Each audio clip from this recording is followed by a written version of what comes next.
faça alguma coisa de governadores, Antônio. Tudo bom, ministro? Fala, Duda. Como é que tá?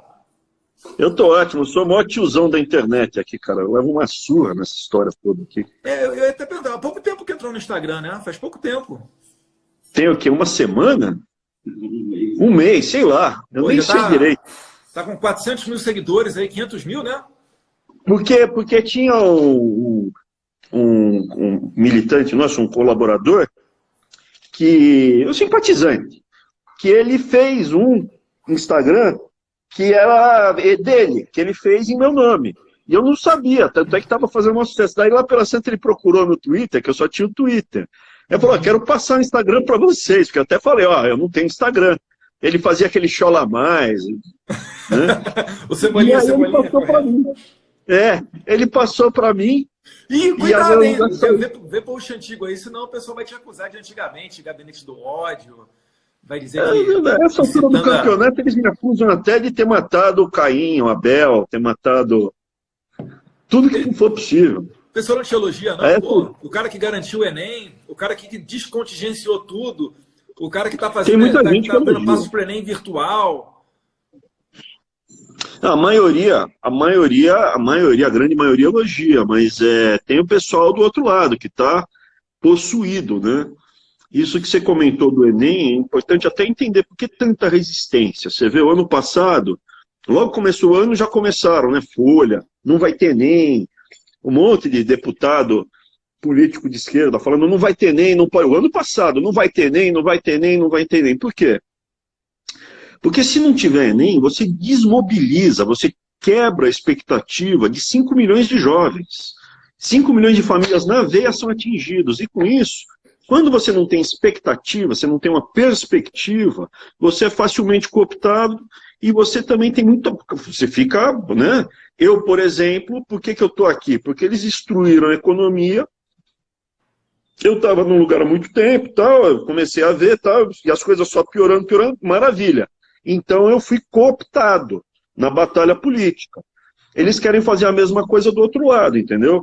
Como eles destruíram a economia, um monte de pessoas como eu se juntou à direita, aos movimentos. Eles querem fazer do outro lado. Se você quebrar a expectativa de 5 milhões de jovens, esses jovens vão ficar olhando, fazendo o quê? Olhando para o teto? Não.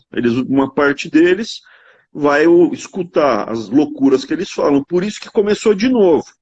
Esse ano Esse que eu ia perguntar, ministro, tem alguém já falando aí, botando pilha que não vai ter Enem esse ano? Falando, botando pilha, já entraram com ação na justiça, PDT, um monte de partideco de esquerda, um monte dessas porcaria aí, tudo desesperados para que não tivesse Enem. Eles tentam o tempo inteiro quebrar a expectativa e mostrar para as pessoas que o destino é sombrio, é pavoroso. E com isso eles conseguem cooptar as pessoas. Como foi essa história aí das bolsas também? Acabaram as bolsas, cortaram as bolsas, etc. É mentira também. As bolsas todas que a gente tinha eram 81.400 bolsas. A gente está passando, 81 mil bolsas, a gente está passando para quase 85 mil bolsas. O que é essa bolsa? Eu vou fazer um mestrado e um doutorado, e a maioria delas eu não pago pelo mestrado e pelo doutorado, porque geralmente não é federal, e além disso, o governo ainda me paga. Né? Todo mês eu ainda recebo para fazer o meu mestrado e o meu doutorado. O que acontecia? Não tinha nenhum critério, era simplesmente histórico, os reitores tinham cotas, o reitor podia distribuir para quem ele quisesse. Então, o que a gente fez? Já começou a limpar o ano passado, já começaram a gritar. Esse ano a gente passou para uma próxima etapa. Qual é a próxima etapa? Tem que ter critério técnico. O curso tem que estar bem ranqueado, tem que ser numa área relevante, porque é dinheiro nosso, é dinheiro público. Então, bem objetivamente, a gente está dando mais peso para áreas, primeiro, cursos bem avaliados, depois, áreas da saúde, isso é medicina, enfermagem, pesquisa, né, mestrado, doutorado, e engenharia. Por quê? Porque, veja, é dinheiro dos nossos impostos, Duda. Daqui a 5 ou 10 anos, e aí eu vou fazer um parênteses, eu discordo de você que esse é o vírus chinês. Esse é um vírus chinês. Eu estudei na China, uma parte do meu MBA internacional foi na Chinese University of Hong Kong. Eu fui várias vezes para a China ao longo da minha vida, várias vezes para Hong Kong, conheço Xangai, conheço Pequim. A gente foi junto para Taiwan, eu já tinha ido para Taipei. É isso que eu ia perguntar. Então, a gente fez essa viagem foi começo de 2018, né? Foi você, o Arthur, eu, meus irmãos, meu pai. E está trazendo, alguma coisa disso daqui que você está implementando? É o que ocorre, por exemplo, no Japão, na Coreia do Sul? Como é que é lá? Exatamente isso, Duda. O que aconteceu? Você lembra logo no começo que a Globo criticou, todo mundo reclamou? Olha, eu simplesmente falei, no Japão, eles priorizaram com dinheiro público, porque eu estudo filosofia, eu gosto de filosofia. Eu também. Né? Mas, com dinheiro público, você vai priorizar o quê? O que a sociedade acha mais importante. E a agenda do presidente Bolsonaro, no plano de governo, estava lá. É saúde, é engenharia, são as hard sciences, as ciências matemáticas, mais peso, ou da saúde. O Japão fez isso. O Japão, ele colocou o quê? Quer estudar filosofia, você pode estudar, mas é com o seu dinheiro. Se você quiser dinheiro público dos nossos impostos, é medicina, engenharia. Daí a Globo fez aquele show de horror. Ai, meu Deus, não sei o que lá. Agora eu te pergunto, o que seria melhor? Nós temos mais médicos, mais enfermeiros, mais engenheiros fazendo os respiradores mecânicos ou mais antropólogos? O que vai ser melhor para tratar o coronavírus? O antropólogo, o sociólogo, ou um médico, enfermeiro, um fisioterapeuta, ou alguém formado em farmácia? A resposta é óbvia. E o que nós vamos fazer? Porque, veja, nos últimos 20 anos, a gente teve 4 epidemias desses vírus que vieram da China. Sim. Essa é a 4ª. Por quê? Porque surge isso. Eu até fui estudar isso no passado, porque afeta o mercado financeiro. Eu fui do mercado, então eu estudava. O vírus, geralmente uma doença, um parasita, ele não quer matar o hospedeiro. É quando o parasita chega a uma espécie nova, um grupo novo, ele não está calibrado. Então, às vezes, ele vem mais forte e mata o hospedeiro, mata o alvo dele. Então, ele vem descalibrado. Vem descalibrado do quê? De outra espécie animal, de outro bicho. Como na China, o pessoal tem contato muito próximo com os bichos, seja porque aqui no Brasil a gente cria frango em granja, lá dentro da casa. Porco, a gente cria no chiqueiro, fora, separado, principalmente em larga escala. E a população no Brasil, ela está quase toda urbanizada, então não tem contato próximo com porco e com frango, que é de onde vêm os principais problemas. Eu não sou médico, eu simplesmente estudei isso. E daí dá a mutação, o ser humano pega a doença da mutação na patologia que passa de ser humano para ser humano. E aí, às vezes, ela vem muito agressiva, que é esse caso, que ela veio mais agressiva. Ou a espanhola, que veio mais agressiva, ela veio do porco, a gripe espanhola. Então, veja, eles não vão mudar os hábitos deles. Não pode falar espanhola não, porque é racismo, hein? Eles não vão mudar os hábitos deles nos últimos milhares de anos, em 10 anos. Além disso, se você entrar nos mercados deles, os bichos estão todos vivos. Isso que você vê no YouTube não é fantasia, é verdade. Quando você entra no mercado, mesmo em Hong Kong, eu não sei como está hoje, que tem algum tempo que eu não vou para lá, mas até recentemente, se você entrasse no mercado em Hong Kong, que é uma área já quase toda ocidentalizada, é tudo bicho vivo.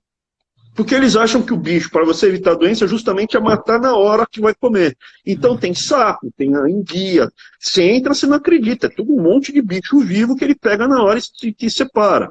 Além deles terem hábitos alimentares, né, como diriam os meus amigos chineses, nesse curso que eu fiz tinha muito chinês. Aliás, eu fui o único ocidental que ganhei uma homenagem que era ter um nome chinês. Eles reuniram, juntaram e me deram um nome chinês. Até tem o carimbo, né, que eles fazem com carimbo o nome, que é o Eiporã. Aí o que acontece? O pessoal, como tem esse contato muito próximo, os chineses falam, além disso, eles falavam, a nossa cultura chinesa, a gente come tudo que o sol ilumina e algumas coisas que o sol não ilumina, a gente também come. Então, assim, eles têm contato com um monte de bicho que não é para comer, e come, e além disso tem muito contato com porco e com frango. Nos próximos 10 anos, vem outra doença dessa da China, a probabilidade é alta.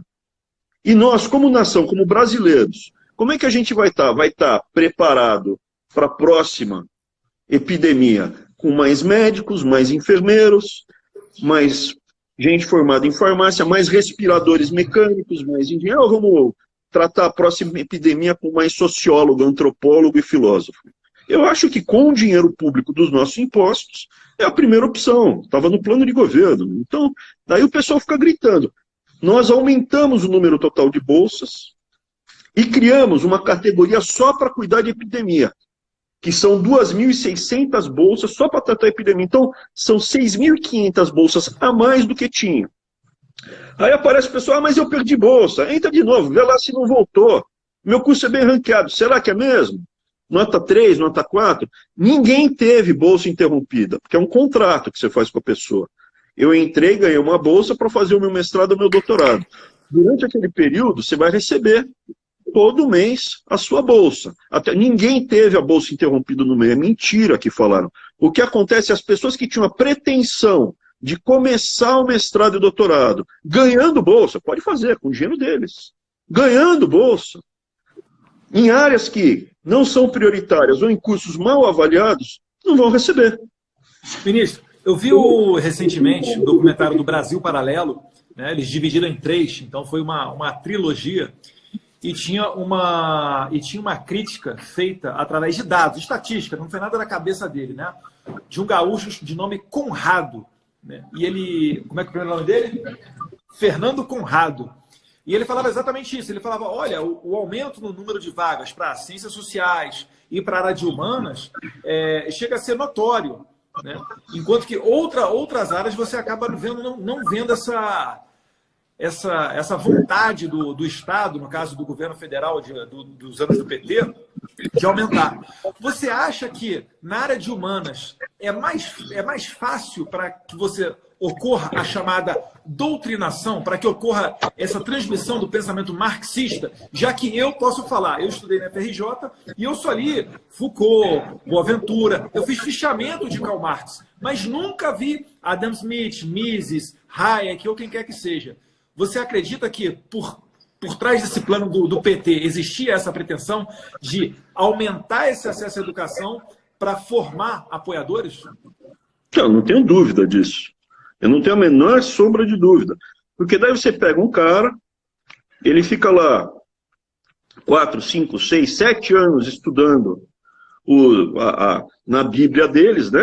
A Bíblia deles, aí todo. Eu li o Karl Marx inteiro na USP, eu fiz USP, minha graduação foi na USP, eu li o Das Kapital inteirinho, o Catatal todo. Eu conheço a Bíblia deles, Bíblia satânica deles. Ali está escrito abertamente, explicitamente, várias vezes, que enquanto a família, a instituição família não for destruída, a gente nunca vai conseguir passar para a próxima etapa do desenvolvimento humano. Você sempre vai voltar, se eu não me lembro o termo era esse, para a merda anterior, exatamente assim, para a merda anterior. Então, porque no limite você sempre vai querer proteger o seu filho, a sua prole. Então, assim, eu considero as ciências humanas parte do universo de conhecimento que a gente precisa desenvolver. O problema é que aqui no Brasil ela foi aparelhada e é utilizada como instrumento. Vamos dar um passo para trás, nos concentrar em coisas técnicas, mesmo porque nós precisamos ter um resultado econômico mais rápido, mas vamos dar um passo para trás, você pode continuar estudando, mas com o seu dinheiro, para depois voltar a caminhar de uma forma mais plural. Institucionalmente, em termos de instituição, é muito dura a situação nessas áreas de humanas nas federais. É muito... Não em todo, tem gente que não é, mas existe sim uma prevalência muito grande e com eles não existe diálogo, não tem honestidade intelectual, não há democracia, não há respeito ao pensamento contrário, ali é só loucura. É só loucura. Eu vi o comentário aí do Emanuel Costa 9554, abre aspas. Mentira, eu estudei no UFC e não tinha nada disso, fecha aspas. Bem, o UFC deve ser a Universidade Federal do Ceará. Foi começo de 2017 ou 2018, eu visitei essa universidade e estava mostrando lá espaços da universidade que eram totalmente pichados, né? E chegou uma professora que chegou na nossa claro, a gente estava olhando, estava fazendo filme, filmando algumas coisas, chegou o professor, desceu com a professora e começou a debater com a gente, falando que aquilo ali era lindo, né? A casa dela, muito provavelmente, não devia ser linda daquela maneira, totalmente pichada. Mas na UFC lá, o pessoal começou a meio que aglomerar e a gente só não saiu dali, debaixo daquela balbúrdia que eles são profissionais de fazer, porque a gente estava num número grande, né? Eu estava junto com o atual deputado federal, Heitor Freire, nos tempos em que ele não tinha essa suspeita de gravar o presidente, né? Que agora meio que cortamos relações, mas a UFC, meu cara, pelo amor de Deus. E na fachada da faculdade, nos portões, ainda tinha lá, né? Escola sem partido, lei da mordaça, somos contra. Enfim, ainda monopoliza o discurso, querendo dizer que aquele é o discurso de toda a universidade. Então, a gente tem propriedade para falar? Sim. Assim, é dinheiro público isso. Se você quiser fazer uma universidade do comunismo, pode fazer, não tem problema. Você pode fazer um templo religioso ao Karl Marx, isso é livre. Agora, não com dinheiro dos nossos impostos. Né? Nossos impostos, eu acho que a sociedade como um todo, através da eleição, estava no plano de governo, vai priorizar a saúde e as hard sciences, engenharia, física, biologia, coisa que gere resultado palpável. Dá um passo para trás, a hora que a gente conseguir diminuir essa religião esquerdista que se infiltrou no Brasil e fica fazendo proselitismo,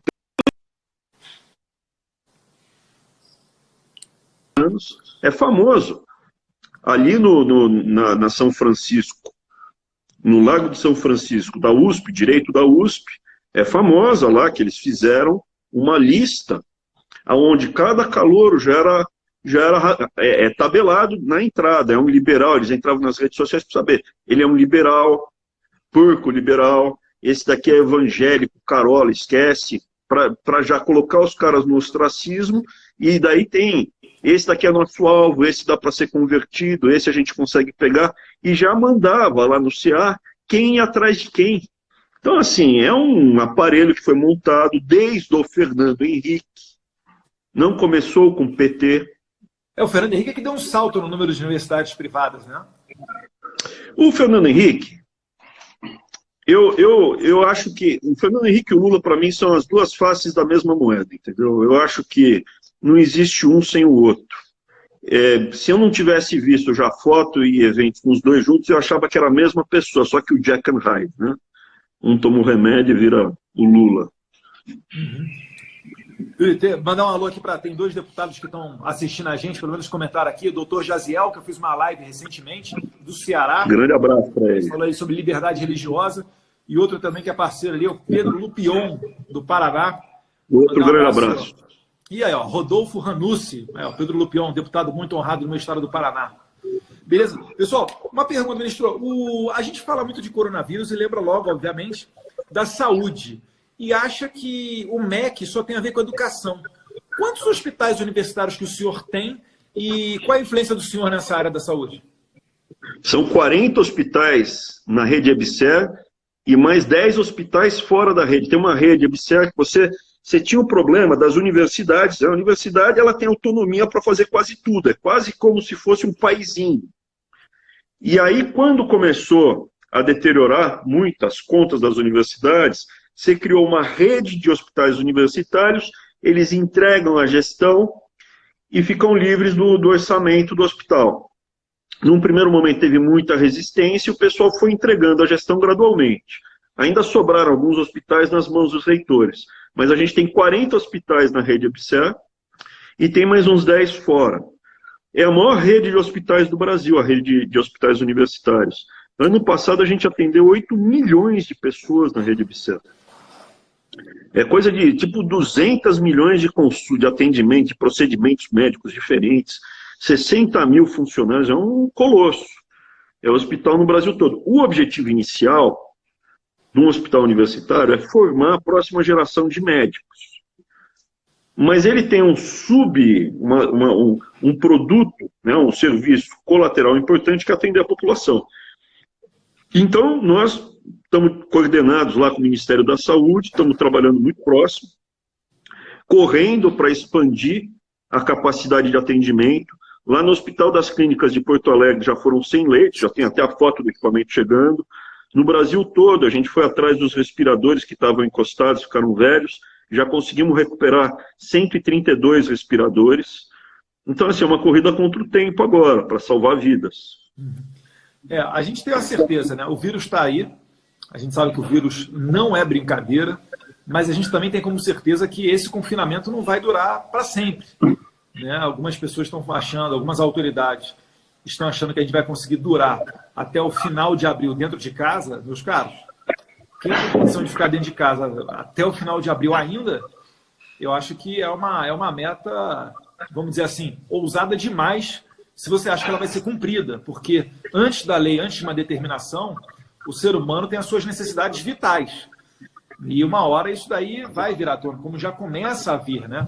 Tem uma cena que a gente postou, eu postei, o Carlos Bolsonaro, o Cláudio Wild também, de muita gente indo correr atrás de cesta básica na Bahia, uma multidão, e a tendência disso é piorar. É esse tipo de cena que o Jair Bolsonaro quer evitar. A gente não precisa chegar a ter uma convulsão para começar a falar que, não, a gente deve sair de casa, devem sair as pessoas que não são dos grupos de risco, ou um programa aqui para você conseguir trabalhar, começar a soltar desse confinamento. Não precisa chegar nesse momento. A gente sabe que o problema econômico, ele já está assim, de certa forma, até já foi feito. E eu pergunto para vocês, você acha que essa conta aí vai cair na mão de quem? Eu já vi o Wilson Witzel falando igualzinho ao Dória. Não estou querendo atacar eles, é porque é inevitável você não falar disso. Eles estavam falando que agora o governo tem que cumprir com a parte deles e fazer o repasse dos recursos. Olha, não tenha dúvida que o governo Bolsonaro, ele já deu prova disso, não vai colocar a política acima da saúde das pessoas. Mas existe todo um complô arquitetado, todo um discurso feito, né, toda uma narrativa construída para aproveitar a pandemia e tentar colocar na conta do presidente. Seja para tentar retirá-los do poder imediatamente, que é o que eles mais desejam, seja para desgastá-lo para 2022. Exatamente porque nós temos ministros aí como Abraham, né, que não são pessoas que são indicados políticos. É o que o presidente fala, e ele diz, inclusive, que foi o maior gol dele, foi ter a possibilidade de indicação desses ministros, cada um para a sua área, sem interferência política. Mas, ministro, o senhor vê a curto prazo, como é que vai ficar essa questão de confinamento, não confinamento? Então, eu concordo com você, Duda. Assim, o que aconteceu? De saída, não vou entrar nem no mérito se foi por mal ou não houve uma serenidade de esperar a decisão de ir para o confinamento. Os governadores principais começaram a fazer confinamento geral e mandou todo mundo para casa. Então, o período que você consegue ficar confinado, 2 semanas, 3 semanas, mais que isso, você começa a destruir a sociedade.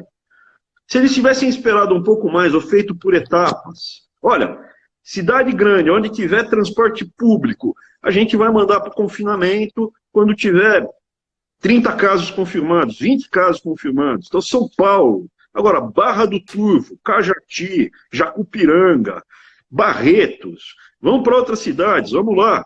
Tem um monte de cidade, Poço de Calda. Pô, não precisava ter começado o confinamento tão cedo. Não precisava. Ali, a Vila do Abrão, na Ilha Grande. Pô, não precisava ir para o confinamento lá. Pode continuar com aula. As crianças comendo merenda, com livro, tendo a vida, né? E à medida que fosse aumentando, você vai pondo em confinamento, para poder ficar mais tempo durante o pico. Mas houve um certo atabalhoamento, intencional ou não. Eu cada vez mais acho que as coisas não são tão a acaso.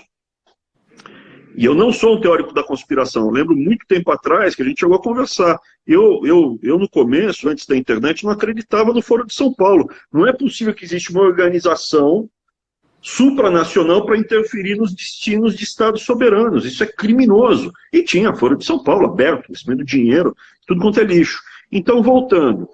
Foi um erro, tá? As pessoas fizeram um erro, os governadores, os prefeitos cometeram erros, sim.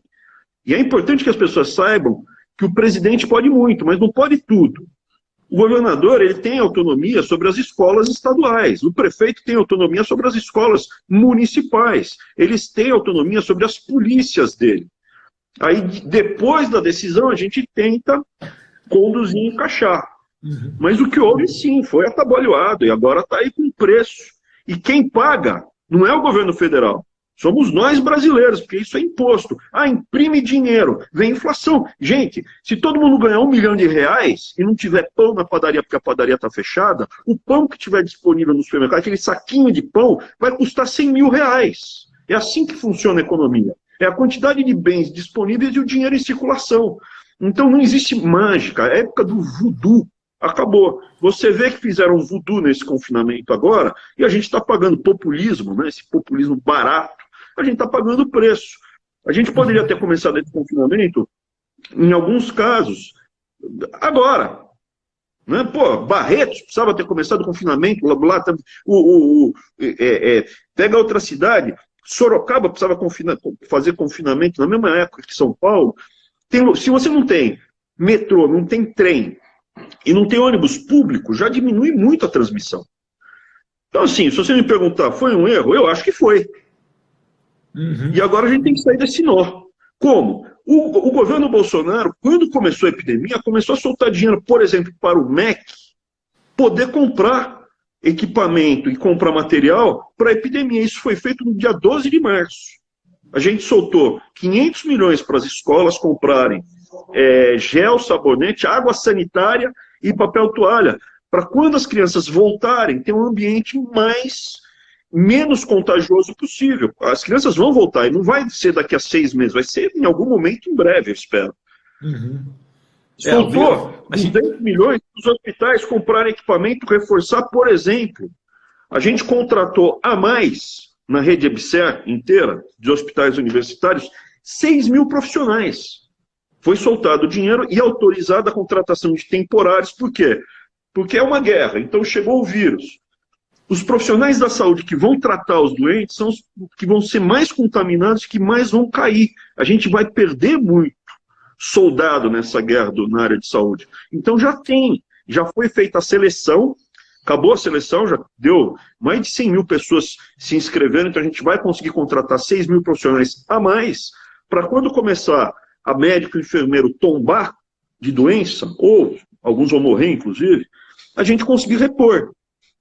Estamos soltando mais 70 milhões agora, 9 MP, 70 milhões. Então, assim, a gente agiu rapidamente de uma forma muito mais serena do que esse pessoal. Agora, vamos parar de trancar todo mundo em casa? Evidentemente que não é a solução, é um paliativo. Você tenta fazer isso para evitar um sobrecarregamento da rede hospitalar. Mas isso tem que ser feito também com método. Sim, mas o negócio é o seguinte, a dose do remédio foi muito alta, os efeitos colaterais, né, correm o risco de serem piores do que o efeito da própria doença em si. Né? As pessoas elas estão em casa, basicamente, porque elas estão com medo de ir à rua. Né? Tem o efeito psicológico dessa coisa toda. Mas a gente tem que ser sincero com vocês. Ó, quando for sair à rua e todo mundo tiver que voltar a trabalhar, o vírus vai continuar circulando por aí. Então, tem que fazer aquelas medidas de evitar contato com os mais idosos, né? Higienização das mãos a todo momento. Mas eu queria falar de outra coisa, ministro. O senhor estava falando, eu acabei lembrando aqui do Lula falando, olha, é só imprimir mais dinheiro e tudo certo. Explica para a gente, por que imprimir mais dinheiro não é a solução? Porque, às vezes, uma pessoa que não tem acesso tanto à informação, né, ela pode achar que, o Bolsonaro está de brincadeira, só o Bolsonaro na Casa da Moeda, e imprimir mais dinheiro e despejar mais dinheiro para comprar material de saúde. Como é que funciona esse negócio de imprimir dinheiro? O preço das coisas é exatamente a quantidade de coisas ofertadas que as pessoas querem comprar e a quantidade de dinheiro na mão dessas pessoas. Imagina o seguinte, se só tivesse tomate, se as pessoas só comprassem tomate, tem 1.000 tomates, 1.000 caixas de tomate na feira, cada uma delas custa R$1.000. E as pessoas têm R$1 milhão, todas as famílias do Brasil. Então o preço do tomate vai ser R$1.000. Aí imprime mais dinheiro, põe 10 milhões. Vai passar a ser, se a gente não aumentar a quantidade de caixa de tomate produzida, vai ser R$10 mil. O preço do tomate sobe proporcionalmente. O que está acontecendo com o shutdown? Está diminuindo a quantidade de bens ofertados. Se a gente jogar mais dinheiro, o resultado vai ser um só, a inflação. Não adianta você ter o dinheiro, chegar lá no supermercado, ele está vazio. Você vai se virar e vai trazer pão para casa, só que você vai pagar o preço que for. É mais ou menos a história da hidroxicloroquina. Quantas caixas de remédio tem aí? Tem X, estão limitadas. Aí sai por R$800 na internet. A caixinha normal é R$50 na farmácia. Na internet chegou a ser negociada por R$800, R$900. Então não adianta a gente dar mais dinheiro, tem que dar mais hidroxicloroquina no mercado. Então, se você traz a quantidade e oferta, legal. Agora, fecha aeroporto, fecha estrada, fecha peça para caminhão. Como é que a gente faz para produzir?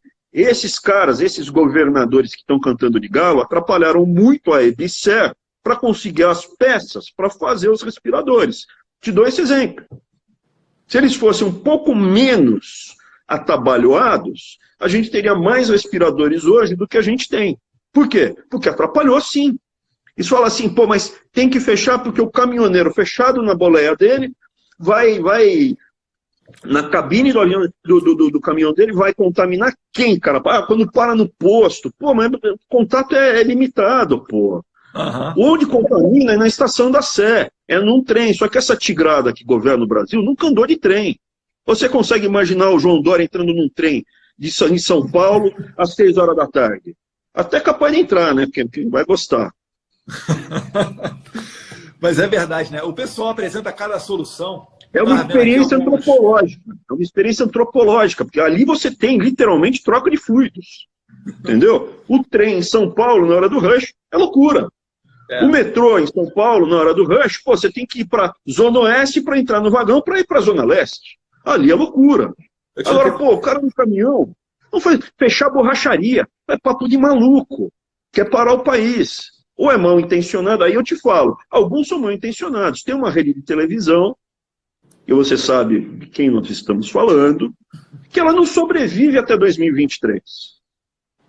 Ela deve os tubos, porque não pagou imposto, não vai ter certidão negativa para renovar a concessão, ou ela paga um buzilhão de impostos que ela nunca teve que pagar, ou ela não renova a concessão, porque não vai ter certidão negativa. Então, uma luta, no caso deles, de vida ou morte. Estão dando o all-in aí contra o Bolsonaro, né? É uma questão de vida ou morte. Uhum. Isso eu tenho certeza que eles ainda vão judicializar a questão da certidão negativa. Então, assim, aí vem o pessoal que está recebendo grana também de países estrangeiros. Ah, pô, mas isso é loucura, não sei o que lá. Eu tenho um monte de amigos chineses. A gente foi para Taiwan, é uma cultura chinesa. A gente foi para... Eu conheço Singapura, fui várias vezes para Singapura na minha vida profissional. É uma cultura chinesa, Hong Kong, cidade maravilhosa, cultura chinesa. Agora, eu me pergunto, deu toda essa epidemia, de repente, pô, não, mas o governo chinês foi pego de surpresa. Conta para mim, como é que eles têm 60 mil respiradores prontos para vender para o mundo inteiro para quem paga mais? Eles poderiam ter alertado de saída, ó, vai faltar respirador. A gente teria tido 2, 3 meses a mais para fazer respirador. E não ter que comprar respirador deles lá na Lua, no preço que for. Então, assim, esse exemplo está aqui, é gritante, é um fato concreto. Eles têm 60 mil respiradores prontos para vender para quem paga mais.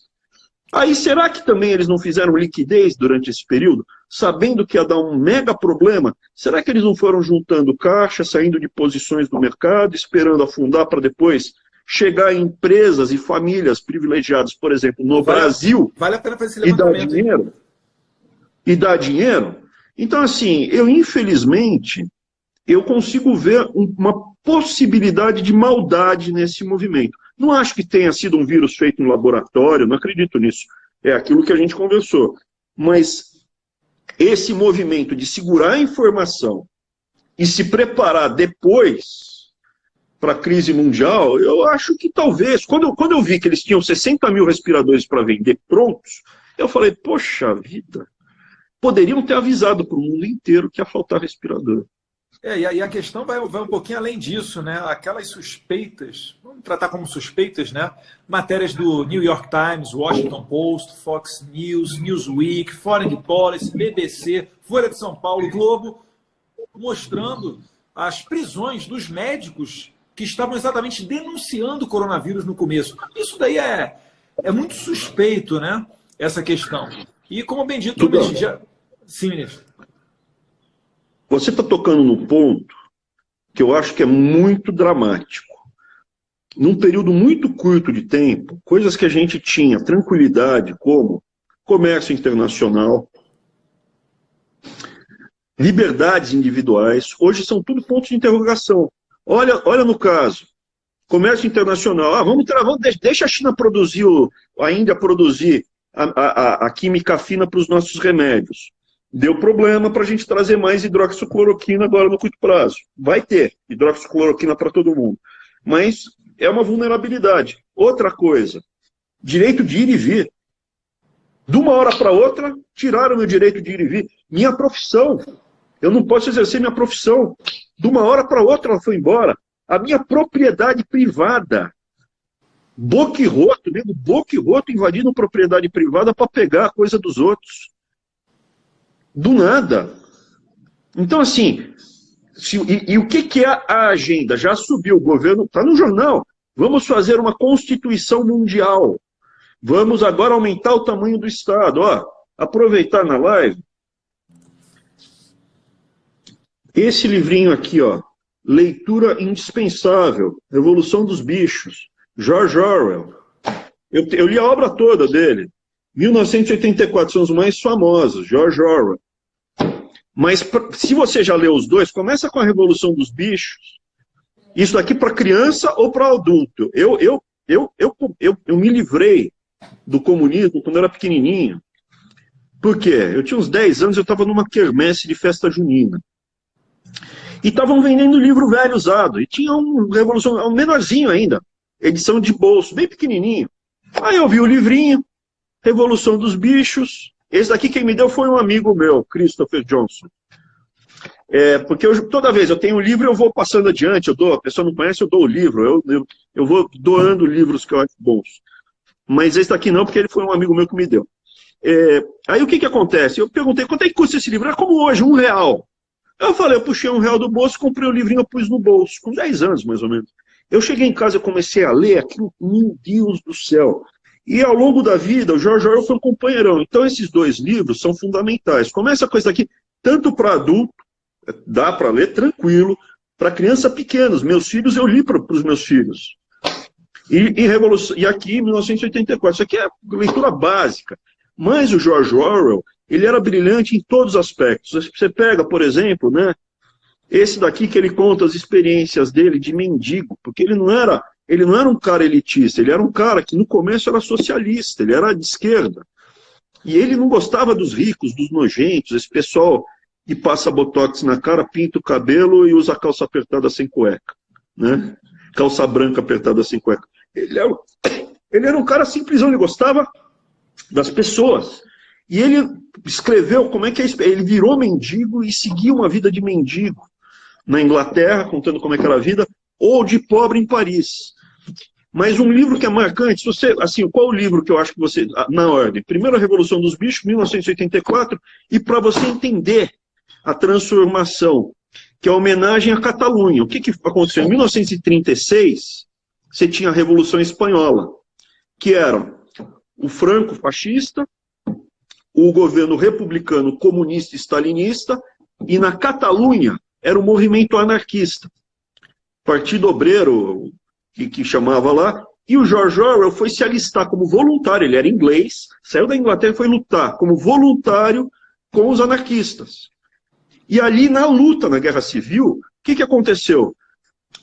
Os republicanos eram aliados, os comunistas eram aliados dos anarquistas.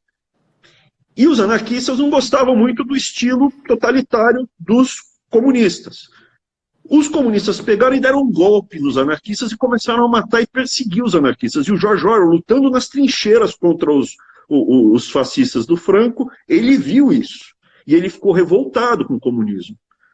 Voltou, conseguiu escapar, né, levou um tiro no pescoço, atravessou o pescoço, milagre que ele morreu, ficou com a voz danificada a vida toda. Se pegar os vídeos dele, você vê a voz estranha. E ele escreveu o quê? ele escreveu como é um totalitário, como começa o discurso totalitário, seja do nazista, fascista, mas principalmente do comunista stalinista. E esse daqui que é uma obra-prima. Mas toda a obra dele é maravilhosa. O que você quiser ler dele é de um humanismo, assim, de uma sensibilidade, uma coisa maravilhosa, Jorge. E nesses tempos sombrios, a gente está diante de tempos sombrios. Eu recomendo a leitura. Perfeito. Mandar um alô aqui para o Carlos Jordi, que estava ali também acompanhando a live, e para dois amigos que sempre também fazem comentários nos posts no Instagram, o Wagner Costa e o Thiago Asmar, do canal Pilhado no YouTube. Ministro, uma pergunta. O EAD, o ensino à distância, é uma saída para esse momento de coronavírus? Como é que está a questão do EAD dentro do MEC? Tudo que a gente estava com mais reticência em fazer, vamos com um jeitinho, não, poxa vida, agora é tocar, porque eu realmente acho que essa epidemia vai abrir os olhos da sociedade. Olha, não vai ser a última, porque os caras vão continuar. Esse contato íntimo do bicho com o ser humano é que gera doença. A AIDS foi isso, o ebola é isso. Ebola. Né? Então, de onde vêm as doenças? Vêm desse ambiente. Olha, esses ambientes não vão mudar. Oi? Olha a liturgia do cargo. Esses ambientes, não, amor, a liturgia do cargo é não roubar.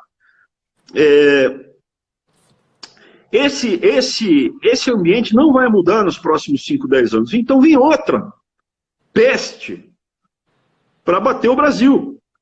EAD é sim uma alternativa. E funciona bem. Para tudo, não. Não dá para fazer 100% de EAD para enfermeiro, porque não vai saber pinçar, pegar uma veia.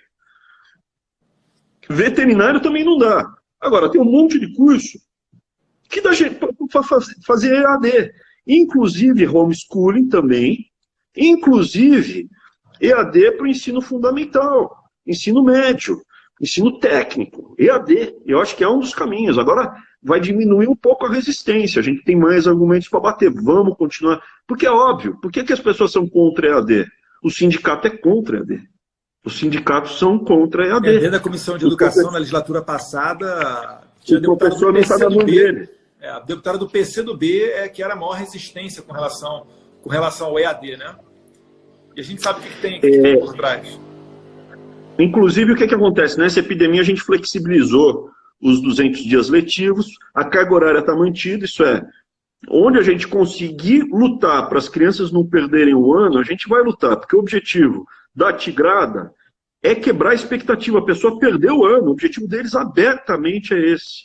Não tem que ter nem, vamos fazer as crianças perder o ano, porque isso desmobiliza a sociedade, eles conseguem capturar.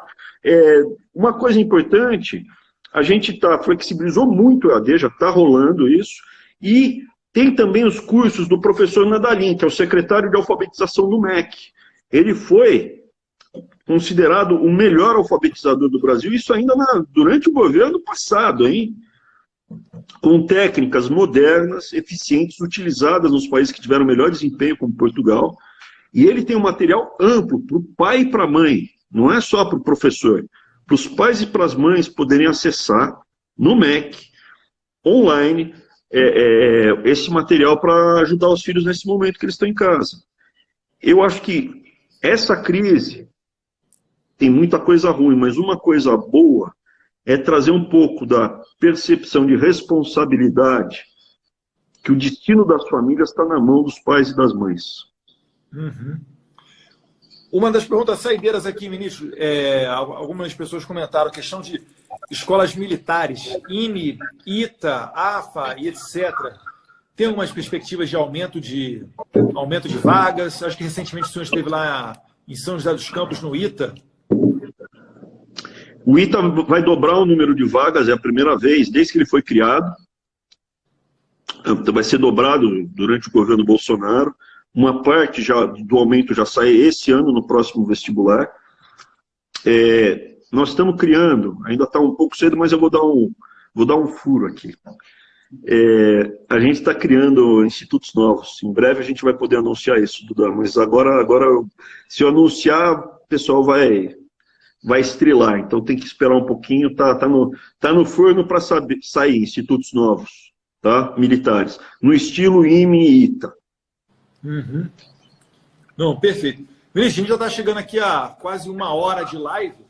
Estamos indo para o encerramento. O senhor tem alguma consideração final a ser feita nesse ambiente caótico, onde as liberdades cada vez são mais suprimidas?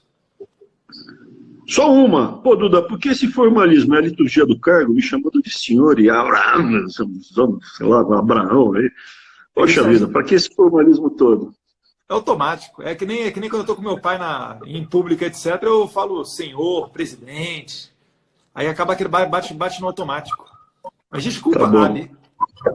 Cadê a Capitu? Capitu tá aí? Tá aqui. Capitu? Vem cá, garoto. Vem cá. Capitu é comunista ou não é?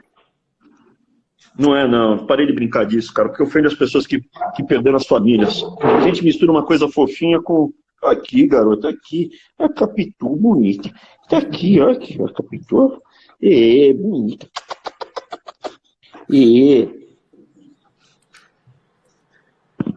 O pessoal perguntando aqui, Vinícius, alguma novidade com relação à revalida, contratação de médico? Eu não sei se isso aí fica dentro da sua pasta ou dentro da pasta do Ministério da Saúde. Bem lembrado. Revalida a gente quer fazer no meio do ano. Você sabe que a lei que foi aprovada caiu, então segurou. A gente vai fazer nos moldes passados. Eu espero no meio do ano revalida. Então tá andando. Queremos ampliar o número de médicos. Estamos na fase no revalida, na fase de criar a comissão avaliadora. Tá? Então está andando. E o revalida é competência do Ministério da Educação mesmo, não é Ministério da Saúde, não. No INEP. Tá? A gente faz sempre alinhado com o Ministério da Saúde, né? Sempre tem que estar em linha. Eu não posso fazer um revalida de qualquer jeito, porque senão o pessoal estrela. Veja, é uma coisa muito básica isso. Que tipo de médico você quer ser atendido daqui a 5, 10 anos? É isso que a gente está falando. Então, por exemplo, meu Deus, o vestibular tem que ser mais democrático. Mas veja, o que a gente está fazendo é tentando selecionar as pessoas que têm mais capacidade para daqui a 10 anos, 20 anos, nós temos os possíveis no Brasil. Então, tudo isso tem que ser levado em conta. Coitadinho, mas depois o coitadinho não vai ser um bom médico. Você vai chegar no hospital e vai ter um coitadinho lá para te atender. Eu não quero um coitadinho, eu quero um bom médico. Eu quero uma boa enfermeira, eu quero um bom técnico. Eu não quero um coitadinho pilotando o avião, eu quero o melhor piloto de avião que tiver quando eu for entrar no avião. Mas deixa eu perguntar, não tem algumas universidades que já são, assim, de renome tão fixado, tão sedimentado que, não sei, eu estou falando aqui das meia dúzia melhores faculdades de medicina do mundo. Será que não poderia ter pelo menos um trâmite mais rápido, mais célere para esse tipo de formando nessas universidades? Até poderia, mas o que acontece? Daí o pessoal judicializa e pede equiparação. Então, assim, isso é importante, viu, Duda? Tem muita coisa que as pessoas não têm essa dimensão. A gente está sentado, por exemplo, eu estou lá no MEC, tem 300 mil funcionários. Eu mando no MEC? Mando. Mas, assim, tem muito funcionário público concursado há décadas lá. E o cara senta em cima. Agora a questão das bolsas, alguns casos tem sabotagem. No caso das bolsas, teve ali no sistema carregando, teve sabotagem. É um pessoal que solta as coisas para tentar inviabilizar o tempo inteiro. A gente não é onipotente. Estando no governo federal, nós não somos como a gente está vendo nesse caso, prefeito e governador fazendo o que eles querem nas cidades, nos estados. Chega lá e fala assim, estou fechando tudo, estou fechando borracharia. Presidente, está fechando borracharia, mas quem manda na cidade é o prefeito que você escolheu. Você votou nesse prefeito, nesse governador maravilhoso, que agora está aí, que fechou o aeroporto. E ao fechar o aeroporto, a gente não consegue mandar peças para fazer respirador para o hospital poder receber os doentes. Não adianta nada ficar em quarentena em casa que não estão sendo feitos respiradores, então. Exato. Então, assim, eu era um cara totalmente fora da política.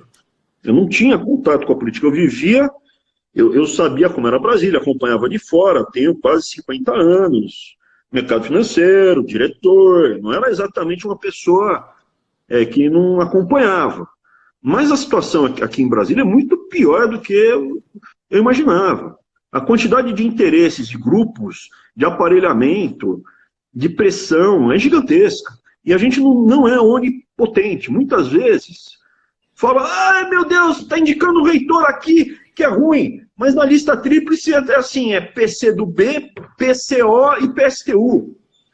Por que você não se candidatou? Porque eu tenho medo. Aí fica difícil. Eu não sou Batman. Não vou entrar no meu Batmóvel e resolver os problemas da humanidade. Ah, ministro, um professor aqui falou para o meu filho que Deus não existe e que menino não é menino e menina não é menina. Que vestiu meu menino de saia. Então, por favor, registra isso. Vai à secretaria, registra, notifica, documenta, faz um BO. Ah, mas eu tenho medo de represália. O que você quer que eu faça? Você não me dá um material mínimo para poder agir.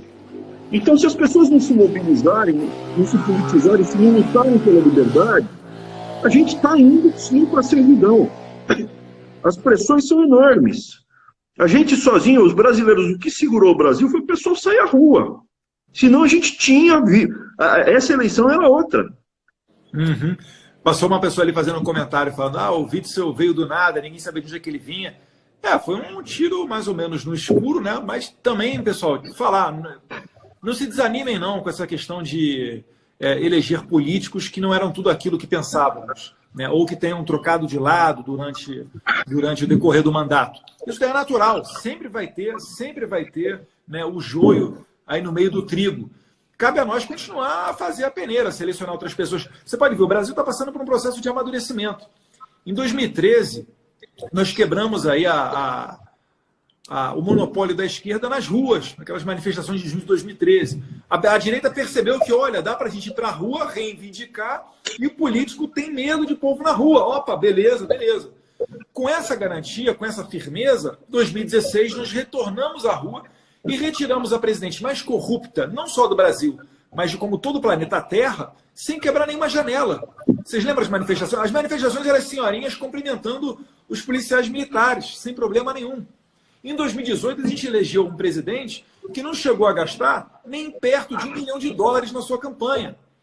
E agora a gente está passando por mais um processo de amadurecimento, onde a população, ou boa parte dela, passa a ter ciência do papel do Congresso, do papel de um prefeito, do papel de um governador.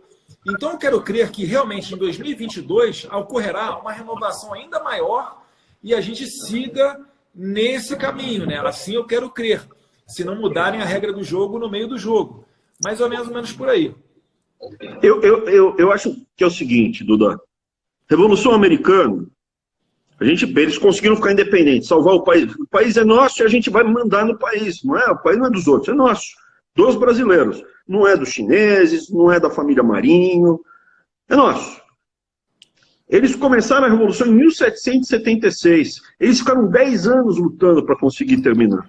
Tu roubou assim, o meu quadrinho, né? E aí o que acontece? A gente precisa que as tias do Zap saiam como candidatos a vereador. A gente precisa... Quem vai ser o próximo prefeito? Quem vai ser o próximo governador? Eu votei no Dória, no segundo turno eu votei no Dória. Tapei o nariz, votei nele. Não sabia que era tudo isso, né? Mas votei nele. O outro candidato tinha vínculos que, não dá. Assim, se nós não nos politizarmos, sairmos, precisa ter prefeito em Sorocaba, precisa ter prefeito em Vinhedo, precisa ter prefeito em todas essas cidades do interior que são alinhados com esse pensamento de liberdade, conservador de direita. E o que é ser de direita? Que é importante o que é ser de direita. Porque o que acontece? Existe a discussão elitizada, que é o Scruton, não, então mesmo quando a gente começa a falar de George Orwell, mas você não precisa ler isso daqui, para saber se você é de direita ou não. Ser de direita é o seguinte, como é que você quer estar no final da sua vida? Eu quero estar nessa mesa aqui, na minha mesa que eu comprei com meu dinheiro, com as cadeiras que eu comprei com meu dinheiro, na minha casa, recebendo os meus filhos, com esposas e netos. Eu gostaria que eles passassem, viessem nos seus carros e parassem na rua e não se preocupassem que o carro seria roubado, eles seriam assaltados. Eles entrassem, os casais e os meus netos estudando em escolas públicas, de preferência cívico-militares. Todos eles, indo e voltando para a escola, a pé, de bicicleta, sem se preocupar em ser roubado, estuprado no caminho, porque a Rede Globo acha estuprador bonito. Entendeu? Eu gostaria que no Natal tivesse uma árvore de Natal com um presente para as crianças embaixo. Eu gostaria que todos os meus filhos tivessem uma profissão, um ofício, uma casa, renda, sem estar com conta atrasada. Se você tem o mesmo sonho que eu, você é de direita. E tem mais uma coisa. A culpa das pessoas que não vão ter isso não é minha. Se eu puder ajudar, eu vou ajudar. Mas você ajuda de forma fraternal. O que é fraternal? Você está andando na rua e encontra uma pessoa que leva um trupicão. O cara que é sacana dá risada. O cara que é ladrão vai e rouba a coisa da pessoa que está no chão. Uma pessoa decente ajuda a ficar de pé, quer tomar uma água, o senhor está bem, a senhora está bem, precisa de ajuda, quer que eu chame a ambulância? Não precisa. Então, siga, não, você me ajudou a ficar de pé, agora me carrega nas costas o resto da vida. Não, eu carrego meus filhos no colo até uns 2, 3 anos, depois, põe no chão e anda. 2 anos ainda seguro no colo. Então, assim, isso é direito. Eu quero ajudar até um determinado ponto, mas a pessoa tem que ficar de pé e andar. Não é para carregar nas costas de uma vida inteira. É exceção. A segunda coisa, eu quero ter a minha família bem. Sem roubar ninguém, com o dinheiro que eu ganhei com o meu trabalho. Ponto. Você pensa igual a mim? Você é de direita. Esquece Scruton, George Orwell. Não precisa nada disso. Se você pensa igual a gente, tenta se engajar. A tia do Zap já ajuda muito. Mas a gente precisa de vocês na Câmara dos Vereadores, prefeito, entendeu? Esse tipo de coisa. Até porque, senão, ó, se você botar no Boulos, você não vai ter uma casa para poder passar o Natal. Né? Se você assistir a Globo, o cara que estuprar a tua filha vai receber um abracinho no final do dia no programa de maior audiência da Globo. E assim, Maranhão Marcelo. Fala, ministro, tava na saideira, manda ver aí que já recebi determinação. Não, era isso. Ou a gente vai ter as tias do Zap, ou a gente vai ficar na mão desses oportunistas, que quando o vento estiver indo para a direita, o cara é Bolsonaro. Quando estiver indo para a esquerda, ele liga pro Lula e fala, Lula, eu te amo. Me arranca o dinheiro do BNDES pro meu jatinho aí, é nóis. Eu sou bonzinho, eu sou legal, eu sou bacaninha. Aqui, como eu sou bacana e fumo enrola o cigarro de maconha e vai fumar maconha. Então, assim, eu acho que ou a população, os brasileiros, pegam a liberdade pelas mãos, ou o mundo está indo para 1984. Perfeito. Ministro, obrigado pela conversa, um abraço. Fica com Deus. Eu que agradeço, Duda. Fica com Deus. Tchau, tchau. Tchau.